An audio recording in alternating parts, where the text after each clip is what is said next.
अब 15 नंबर के प्रश्न में यहाँ पर देख सकते हैं, आपको नीचे स्क्रीन पर दिख रहा होगा, तो इसमें देख सकते हैं लिखा हुआ है कि निर्माण कार्य से संबंधित किसी ठेके में एक निश्चित तिथि के बाद कार्य को विलंब से पूरा करने के लिए जुर्माना लगाने का प्रावधान इस प्रकार है। पहले दिन के लिए बोल रहा है कि पहले दिन के लिए 200 रुपये लगता है, दूसरे दिन के लिए 250, तीसरे दिन के लिए 300 इत्यादि। अर्थात प्रत्येक उत्तरोत्तर दिन का जुर्माना अपने से ठीक पहले दिन के जुर्माने से 50 रुपये अधिक है। एक ठेकेदार को जुर्माने के रूप में कितनी राशि अदा करनी पड़ेगी यदि वह इस कार्य को 30 दिन तक या 30 दिन का विलंब कर देता है। मतलब यहाँ पर यह कहा जा रहा है कि 15 नंबर का जो सवाल है इसमें डायरेक्टली अगर देखिएगा तो इसमें इस तरह से कुछ कहा गया है। यहाँ पर हम लोग लिख देंगे, दिए गए कथन अनुसार। थोड़ा सा ये लिखना जरूरी है क्योंकि स्टेप बाय स्टेप हम लोगों को बनाना होता है। तो यहाँ पर एपी जो हो जाएगा वो कुछ इस प्रकार से होगा। पहले दिन के लिए बोला गया था कि 200 यानी कि जुर्माना लगेगा, तो एक दिन अगर लेट करेगा तो उसको 200 लग जाएगा। दूसरा दिन अगर लेट कर देगा तो उसका दूसरे दिन का 250 लगेगा। मतलब पहला दिन तो 200 लगेगा ही और दूसरा दिन भी 250 लग जाएगा। अगर 2 दिन कोई लेट किया तो इसका मतलब क्या हो गया, 450 लग जाएगा उसको।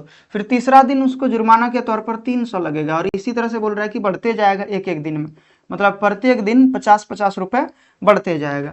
अब बोल रहा है कि जो ठेकेदार काम करने के लिए जो लिया था उस ठेकेदार ने काम को 30 दिन के बाद यानी कि पूरा किया। अब 30 दिन लेट कर दिया तो 30 दिन का उसको खर्च लग जाएगा। तो 30 दिनों तक ऐसा लिख सकते हैं, जिस तरह से 30 पदों तक लिखते थे। तो 30 दिन तक ये यानी कि इसी तरह से चलते रहता है उसका, यानी कि जुर्माना बढ़ते जाता है 50-50 रुपए।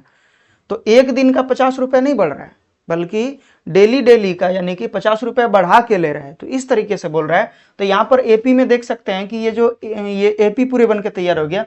इसमें देख सकते हैं कि पहला पद 200 है, फिर 50 रुपए का अंतर है और 30 पद तक यानी कि है, तो एन का मान हो गया। तो यहाँ पर लिख देना है इस प्रकार से, यहाँ ए बराबर 200, फिर डी बराबर अगर लिखिएगा तो 250 में से 200 घटाएंगे तो बचेगा 50, एवं ये जो लिखा है 30 दिनों तक यानी कि 30 दिन तक इसी तरह से बढ़ते जाएगा। तो एन का मान हो गया 30 है।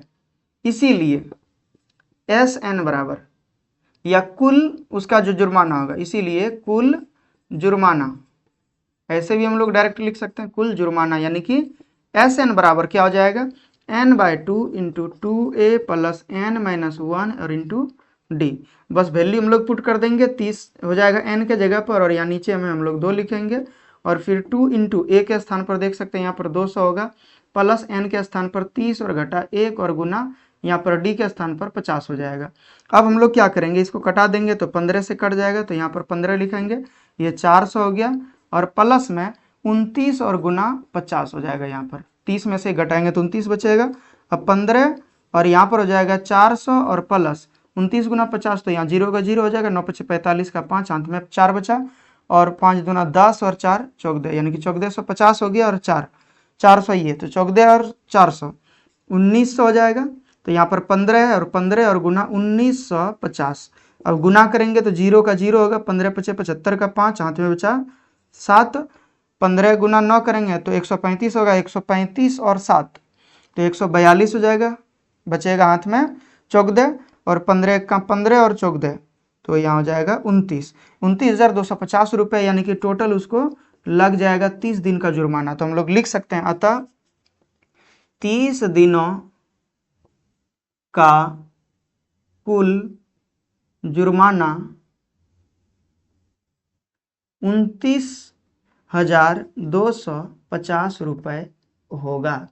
तो इस प्रकार से देख सकते हैं ये 15 नंबर का प्रश्न बन के तैयार है। पूरा हल्का सवाल था लेकिन काफ़ी बड़ा लिखा था, लंबा चौड़ा लिख दिया था, इसकी वजह से यहाँ पर हम लोग लिखे भी नहीं। तो इस चीज़ को आप स्क्रीनशॉट ले सकते हैं और बाकी जो क्वेश्चन है आप डायरेक्टली बुक से या जो स्क्रीन पे आपको दिख रहा है उससे उतार सकते हैं।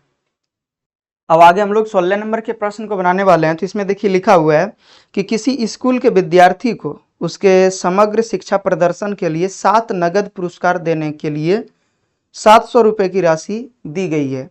अब उसमें से बोल रहा है कि यदि प्रत्येक पुरस्कार अपने से ठीक पहले पुरस्कार से 20 रुपये कम है तो प्रत्येक पुरस्कार का मान ज्ञात कीजिए। मतलब 7 पुरस्कार है और 700 रुपये भी है। 700 रुपये को 7 पुरस्कार में बांटना है, और जो सबसे अच्छा पुरस्कार है वो सबसे ज़्यादा महंगा होगा, और सबसे कम जो यानी कि सबसे कम वाला पुरस्कार है जो सबसे पीछे वाले को देगा वो सबसे कम दाम का पुरस्कार है। तो इसको हम लोगों को करना क्या है, मान लेंगे सबसे पहले कि सबसे बड़ा या सबसे छोटा, किसी को भी हम लोग मान सकते हैं, कोई तरह का दिक्कत नहीं है। तो सबसे पहले तो हम लोग मान लेंगे कि सबसे बड़ा पुरस्कार x रुपए का है। तो माना कि सबसे बड़ा पुरस्कार x रुपए का है, इसीलिए 7 पुरस्कार क्रमशः, ये कुछ इस प्रकार से हो जाएगा, देख सकते हैं। सबसे पहला तो हो जाएगा यानी कि एपी भी हम लोग इसी को कह सकते हैं यहाँ पर, ठीक है।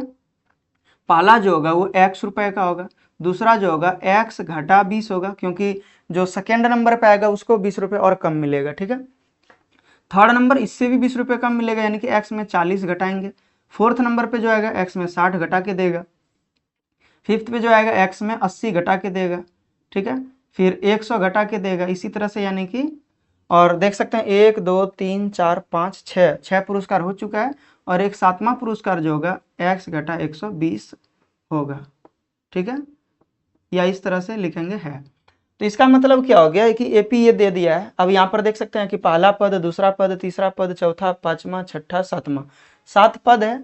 इसमें ए का भी मान पता है हम लोगों को, डी का भी मान पता है, -20 यानी कि माइनस माइनस होते जा रहा है, घटते जा रहा है वैल्यू 20-20 रुपए का, और एन का भी मान पता है कि ये यानी कि टोटल कितना है, तो यहाँ पर देख सकते हैं 7 है। तो अब हमारे पास हम लोगों को करना क्या है कि इन सारे वैल्यू को निकालना है, सातों पुरस्कार के वैल्यू को निकालना है। तो करेंगे क्या, सबसे पहले x का मान निकालेंगे। सातों पदों का योग क्या होगा, तो आप लोगों को पता होगा 700 होगा, और यहाँ पर लिख देना है कुल राशि कितना है, एवं लिख देंगे कुल राशि। कुल राशि कितना है, तो 700 है, और कुल राशि ही SN है, यही SN है, लिखेंगे। अब कुल राशि जो होगा SN जो होगा वो क्या हो जाएगा, n/2 into 2a plus n-1 into D. अब हम लोगों को क्या करना है, यहाँ पर SN के स्थान पर 700 लिखेंगे, और n के स्थान पर 7 लिखना है, और बटे 2, और इंटू यहाँ पर देख सकते हैं 2 और गुना x लिखेंगे यहाँ पर, चूंकि a का मान x है, और प्लस 7 और घटा 1, यहाँ पर हो जाएगा 7 और घटा 1, और इंटू डी के स्थान पर देख सकते हैं -20 है, तो यहाँ पर लिखेंगे गुना में -20, और यहाँ लिख देना है चूंकि d बराबर x - 20 माइनस x, तो x से x कट जाएगा, -20 बचा रहेगा, ठीक है। अब हमारे पास यहाँ तक में वैल्यू जो भी था वो हम लोग कैलकुलेट कर चुके हैं, आगे मतलब वैल्यू को पुट कर चुके हैं, आगे हम लोग कैलकुलेट करेंगे। तो 700, और ये भाग में जो 2 था उसको गुना में ले जाएंगे, और जो 7 गुना में था नीचे भाग में आ जाएगा, और यहाँ पे बचेगा 2x, और यहाँ पर हो जाएगा 7 में से घटाएंगे 6, और 6 गुना -20 करेंगे तो -120 हो जाएगा, क्योंकि 6 दूना 12 यानी कि 60 गुना, यानी कि ऐसे मतलब 6 गुना -20 करेंगे तो -120 हो जाएगा। और अब क्या करना है, यहाँ पर 7 से कटाएंगे तो 112 में होगा, 100 गुना 2 तो 200 हो जाएगा, और ये माइनस में जो है इस साइड में आएगा तो प्लस में हो जाएगा 120 बराबर 2x होगा। अब क्या करना हम लोगों को, यहाँ लिखेंगे 320 और बराबर 2x, तो 2 से इसको अगर कटाएंगे तो 16 होगा, यानी कि 16 दूना 32 होता है, एक 0 है तो 0 दे देंगे, तो x बराबर 160 हो जाएगा, 160 रुपये, ठीक है। तो लिख देना है अतः सभी पुरस्कार क्रमशः, पहला पुरस्कार तो हम लोगों का निकल ही चुका है, ये जो वैल्यू है यहाँ पर देख सकते हैं x का वैल्यू हम लोग निकाल चुके हैं 160 लिखेंगे। फिर दूसरा जो होगा 120 घटा के लिखेंगे, इसमें अगर 20 घटाएंगे तो 140 बचेगा, फिर 20 घटा देंगे तो बचते जाएगा यानी कि 120, फिर 20 घटाएंगे तो 100 बचेगा, फिर 20 घटाएंगे तो 80 बचेगा, फिर 20 घटाएंगे तो 60 बचेगा, और फिर 20 घटाएंगे तो 40। तो देख सकते हैं यहाँ पर 7 पुरस्कार हो गया, पहला, दूसरा, तीसरा, चौथा, पांचवा, छठा, सातवां, तो ये यानी कि इतना है। तो देख सकते हैं यहाँ पर कि इन सारे जो पुरस्कार हैं इन सभी का योग भी 700 है और 20-20 रुपये कम भी है और 7 पुरस्कार भी है। यानी कि पहला पुरस्कार 160 रुपये का होगा, फिर 140 का, फिर 120 का, फिर 100 का, फिर 80 का, फिर 60 का और 40 का। यहाँ पे जोड़ के भी देख सकते हैं 60 40 100 और 80 और 120 200 और उधर 100 300 और ये 100 400 और ये 300 140 और 160 300, तो उधर 400 और ये 300 700, टोटल 700 है। तो इस प्रकार से पूरा कंप्लीट हो चुका है बनके। अब आगे इसका स्क्रीनशॉट ले सकते हैं। अब 17 नंबर के प्रश्न को देखिए, यहाँ पर इसमें लिखा हुआ है कि एक स्कूल के विद्यार्थियों ने वायु प्रदूषण कम करने के लिए स्कूल के अंदर और बाहर पेड़ लगाने के बारे में सोचा। तो सारे बच्चों ने सोचा कि स्कूल के अंदर और बाहर पेड़ लगाएंगे, तो पेड़ लगाने के विषय में कुछ निर्णय लिया गया है। तो इसमें देखिए लिखा है आगे कि यह निर्णय लिया गया कि प्रत्येक कक्षा का प्रत्येक अनुभाग अपनी कक्षा की संख्या के बराबर पेड़ लगाएगा। यानी कि पहला कक्षा का अगर होगा तो वो 1 पेड़ लगाएगा, दूसरी कक्षा का होगा तो 2 पेड़ लगाएगा, तीसरी कक्षा का होगा तो 3 पेड़ लगाएगा, चौथी कक्षा का होगा तो 4 पेड़ लगाएगा। और इसी तरह से ये बोल रहा है कि 12वीं कक्षा तक गया है, ठीक है, 12वीं कक्षा तक यानी कि गया है। यहाँ पे आगे लिखा हुआ है, तो इसमें देखिए लिखा है कि उदाहरण के लिए कक्षा 1 का एक अनुभाग 1 पेड़ लगाएगा, कक्षा 2 का एक अनुभाग 2 पेड़ लगाएगा, कक्षा 3 का एक अनुभाग 3 पेड़ लगाएगा इत्यादि। और बोल रहा है कि ऐसा कक्षा 12 तक के लिए चलता रहेगा। तो यहाँ पर एक चीज तो हम लोगों को क्लियर हो गया कि ये 12 तक जाएगा, यानी कि 12 पद है, यानी कि n बराबर 12 हो गया। अब उसके बाद देखिए यहाँ पर आगे लिखा है कि इसमें लिखा है कि प्रत्येक कक्षा के 3 अनुभाग हैं, मतलब यानी कि इसमें बोल भी दिया है कि एक अनुभाग नहीं है, कक्षा 1 में एक अनुभाग नहीं है, कक्षा 1 में भी एक अनुभाग है, कक्षा 2 में भी, कक्षा 1 में भी 3 अनुभाग है, 2 में भी 3 अनुभाग, मतलब 3-3 खंड है। तो तीनों खंड वाला 1-1 पेड़ लगाएगा, इसमें भी तीनों खंड वाला 2-2 पेड़ लगाएगा, तीनों खंड वाला 3-3 पेड़ लगाएगा। तो ऐसे करके यानी कि सारे क्लास में हो रहा है। सीधा से बात है कि इसमें 3-3 से हम लोग गुना कर दें, तो टोटल पेड़ों की संख्या पहले क्लास वाले के लिए हो जाएगा 3, दूसरा क्लास से 6 पेड़ लगेगा, तीसरा क्लास से 9, इसी तरह से 12 और लास्ट तक आते आते 36 हो जाएगा। तो यहाँ पर लिख देंगे हम लोग AP, ठीक है।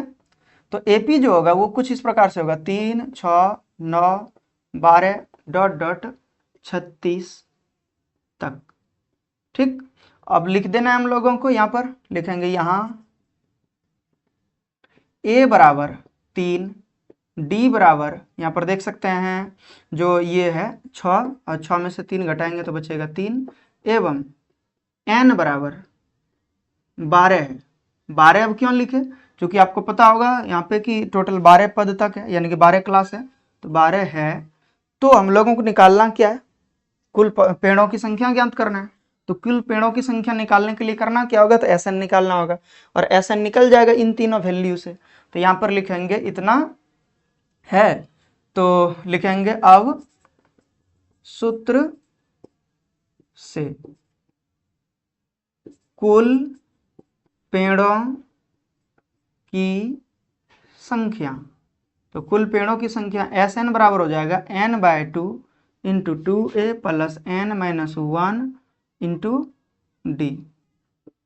तो यहाँ पर हम लोग लिखेंगे N के स्थान पर 12 और बटे 2 और इंटू 2 इंटू A के स्थान पर हम लोग लिखेंगे 3 प्लस N-1, तो N के स्थान पर 12 हो जाएगा, 12 में से घटेगा, इंटू D के स्थान पर फिर हम लोग यहाँ पर 3 लिखेंगे। तो यहाँ पर हो जाएगा 6 से कट के ये 6 हो जाएगा, यानी कि 2 से कट के 6 हो जाएगा, फिर यहाँ पे हो जाएगा 3 दूना 6 और प्लस 11 बचेगा, 12 में से घटाएंगे 11 बचेगा और गुना 3, 11 तिया 33। तो यहाँ पे हो जाएगा 6 और गुना 33 और 6 39 हो जाएगा, 9 छक 54 का 4 और ये 3 छक 18 और 5 23, 234 पेड़ टोटल लग जाएगा। तो लिखेंगे अतः कुल 234 पेड़ लगाए जाएंगे।